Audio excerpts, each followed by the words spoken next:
Our guest today is Dr. Mark Tremblay, Senior Scientist and Director, Healthy Active Living and Obesity Research Group, the Children's Hospital of Eastern Ontario Research Institute.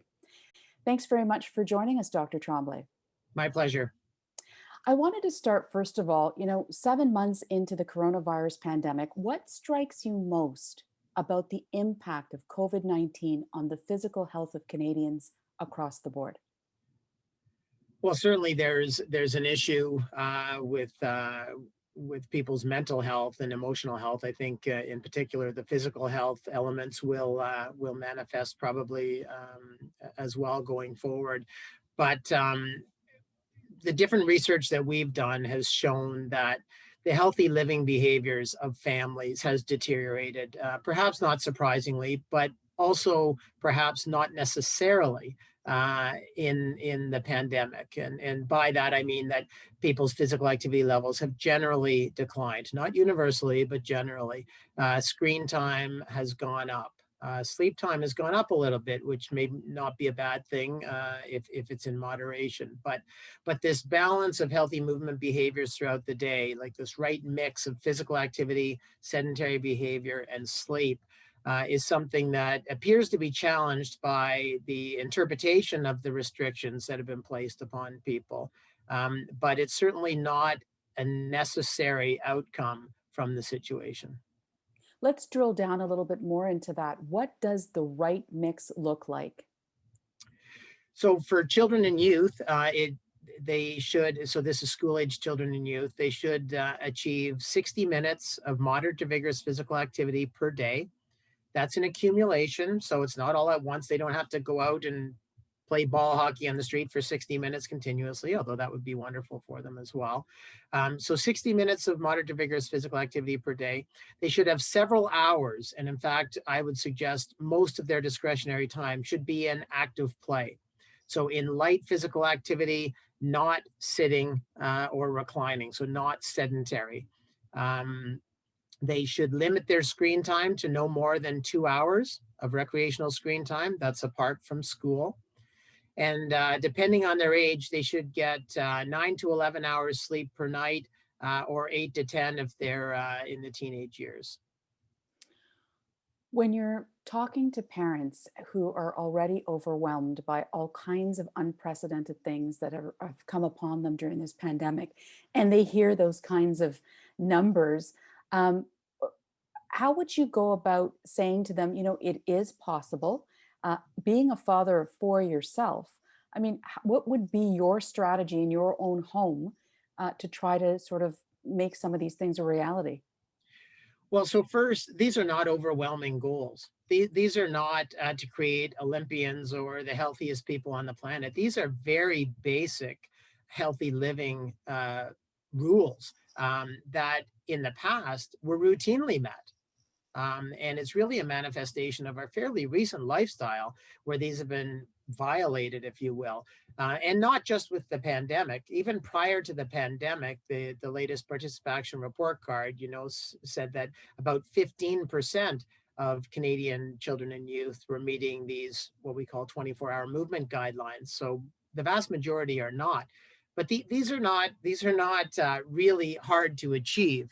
But we need to be attentive to the challenges to healthy movement behaviors. So the allure of screen time, especially social media, but all the different things that are available in screens from this big to this big everywhere. And as we're spending more time at home, they're more available and we tend to spend more time on them. You hear all kinds of stories about people binge watching this program or that program.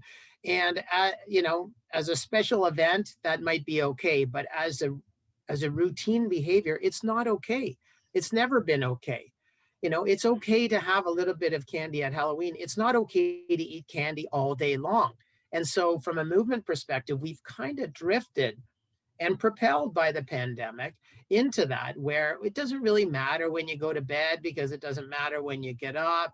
And, when you get up, you're in your jammies all day. And, so why bother going outside? We'll watch TV and these sorts of things. And again, as a, on occasion, that's okay. But when it becomes routine, it's not okay. It's not consistent with healthy growth and development of kids. It's not consistent with our own health. And so we need to, I think, now be particularly attentive to this. Now, it is a challenge, but there are also opportunities for many of us, and myself included. I'm sitting in my home office right now. I've got as much work to do as I ever do, but I also have more flexibility. I can go out right now and walk the dog and just work a little bit more into the evening. I can do that. People that are home with their kids have some more flexibility. They still have their work to do. Often there's a lot of leniency in terms of when exactly you're doing it, how you achieve it, even spread throughout the 7-day rather than 5-day week. And again, for those of us that are working from home, for myself, I've gained 50 to 60 minutes of travel time. So if I just took that, if I just took that time that I gained where I was just driving the car to work, and put that to physical activity, I would double the guidelines for adults, which is 150 minutes of moderate to vigorous physical activity per week. So not intervening on any other personal time, I could achieve it. So I think there are ways to do it, but we need to have our glass half full, not half empty. That people need to believe, okay, this might be an opportunity as a family to recalibrate to being active together, to having good sleep hygiene, we call it, consistent sleep routines. You go to bed at a good time, you get a good night's sleep, you wake up at a good time, you're energized for the next day, and so on. Instead of using it as a crutch to even further deteriorate our lifestyles. And research that we've done shows that there are people on both ends of that spectrum. Some are thriving under these circumstances. They've accepted the challenge. They're outside more. Of course, there's less organized activities. That's okay. But we can be outside, socially distanced, face mask when necessary, following all the hand hygiene that's necessary, and so on. But there's opportunities to do that. For many parents, active, healthy lifestyle for their children means organized sports. Now, that is not happening across the board, depending on what sport you're talking about.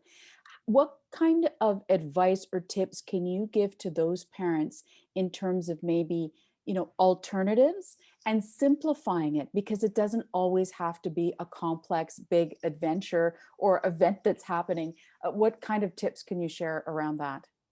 Yeah, I think that's an important point. And I think it's a relatively new phenomenon where physical activity was equated with these organized things done at a special place, requiring several family members to drive someone there, expensive equipment, registration in advance, all of these sorts of things. And don't get me wrong, those are great things for sport development, but they're not how people were physically active in the past, routinely. And so again, this is a chance, I think, to recalibrate on that. And so the answer to the question, I think, is largely dependent on the age of the child. So, what you're going to do for, your 17-year-old daughter is probably a little bit different than you're going to do for your 6-year-old son. But the fact that there isn't organized stuff available, I think is fine and doesn't have to limit us in any way. In fact, it might save us some money and save us some more travel time and save the environment because of that. And so there are things that can be done. And so your 17-year-old daughter in this imaginary scenario, can get outside if she likes to bike, if she likes to walk the dog, if she likes to jog, if she likes to hike, if she likes to just spend time in nature. If you can coerce her into raking the leaves in the front, if that's a particular scenario. So I think there are lots of things that can be done. And for the younger kids, low organized games, things that everyone, when I grew up, this is what we did. We played these games that, again, you need to be careful and social distance if you're not doing it just with your family or within your bubble and so on. But there's lots of things that can be done outside and in nature and don't require any sort of skills or any sort of cost. Just look up low organized games on the internet and see what opportunities are there.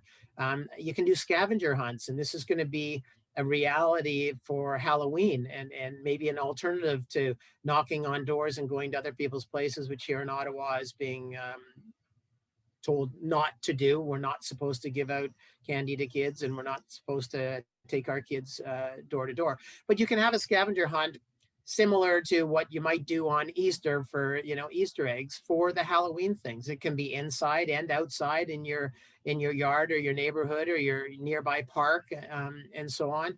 You can build obstacle courses inside and outside. Again, I'm talking, more for the younger kids now than for the teenagers and so on. But we're limited only by our own creativity. And I think getting back to that is actually an opportunity to build some capacity within our children to realize that to be active, you don't have to have mom and dad driving you to a special spot to get with a whole bunch of other people, to put on equipment, to have a score clock and these sorts of things. Again, I've got nothing against that. And that's a wonderful part of a healthy lifestyle, but it doesn't need to be the only part. You talked about the 2020 participation report on the state of physical activity and health for Canadians across different age groups, and you alluded to the fact that the scores in the report card weren't, let's call it weak. Okay, there was I believe it was a D plus for overall physical activity and a D plus for sedentary behaviors.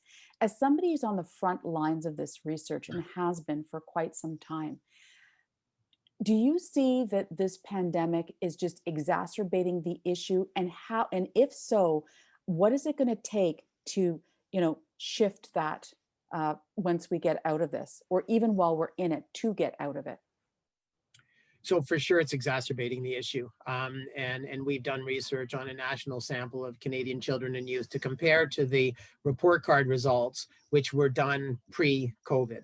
And that 15% that I said that were meeting 24-hour movement behavior guidelines is now below 3%. So 15 down to 3. Now that was near the beginning of the pandemic. What happened over the summer hopefully improved that a little bit. So for sure, things are getting worse, and there's two approaches we can take to this. One is feel like we're victims, and there's nothing we can do. It is what it is. Kids have to be home. We're told they have to be inside, and that's a misinterpretation. We're not told they have to be inside. You're supposed to stay home, and that means don't go in the car to the mall and to other places where you're going to be at risk of violating the physical distancing rules. But be outside as much as possible. In fact, the transmission of the virus is much, much less likely to occur outside. This is one thing that we're all concerned about as the winter and the darkness and the coldness comes, that we're going to cocoon inside again. And that's going to facilitate transmission of the disease, not being outside. So we can feel like we're victims and there's nothing we can do, or we can embrace the challenge and see it as actually an opportunity to fix some things that have kind of been broken within families, within neighborhoods, within communities. This reliance on only structured and organized activities. Well, I can't do physical activity because I can't take the kids to the rink. Well, come on, there's more to it than that. There's more that we can do. And here's a chance to get back to that right balance of things, right? And a healthy balance from a movement perspective, a good night's sleep, which will happen if you've spent time outdoors and being active. And if you've limited your screen time, you'll be tired, you'll sleep well. And, it feeds into one another. So here's a chance to regain that balance that I think that has been lost. So I would, to the people that are listening or watching this, have a glass is half full, not a glass is half empty. Think about the opportunities. And I know there are challenges there. There are challenges there for everyone. But let's look beyond that. And our health depends on it. The health of our kids depend on it. Getting through this will in part depend on it. And it is my hope that when we do, and we will get through this together, that we don't return immediately back to the way things were, that we reestablish the norm of driving less, actively transporting more, spending more time outside, limiting our screen time, following, consistent sleep hygiene practices, and things that are associated with health, which is what we all aspire to. The spotlight currently on mental health has probably never been more, uh, you know, shine brighter than this pandemic. But the correlation between physical health and mental health now is also sort of gaining more traction. Whereas I think a lot of the times people compartmentalize them as two separate entities. What can you say about that, the correlation between physical health and mental health, and tips again for parents around how to manage that as parents and also for themselves?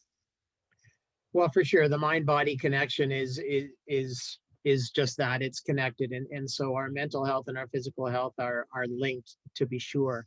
Sometimes one problem precedes or precipitates the other, and so on. And I think we just need to be very attentive to these things. The beauty of what we're talking about here about healthy movement behaviors is that they are an antidote to both. And you hear this on the news constantly. New study shows that Alzheimer's patients improve with physical activity, and obesity improves with healthy sleep hygiene, and it just goes on and on. I mean, right from death, cardiovascular disease, diabetes, hypertension, dementia, depression, anxiety, well-being in general, across all the age spans, are improved when we have more physical activity, when we have less screen time, when we control our sitting, and when we have good sleep patterns. And these are not things that we should feel penalized to have to try and aspire to.